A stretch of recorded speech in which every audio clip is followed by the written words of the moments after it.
Да им објасниме на нашите млади дека убаво е да си има деца. Да. Дека добро е да се биде татко, дека добро е да се биде мајка, дека никогаш Значи, животот не бил да ти кажеш. дека животот никогаш не бил лесен, дека идеални услови никогаш нема. Да.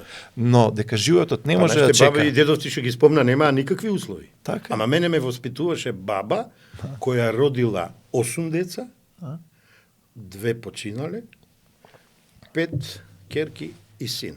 Мојот војко и моите тетки и мојата мајка.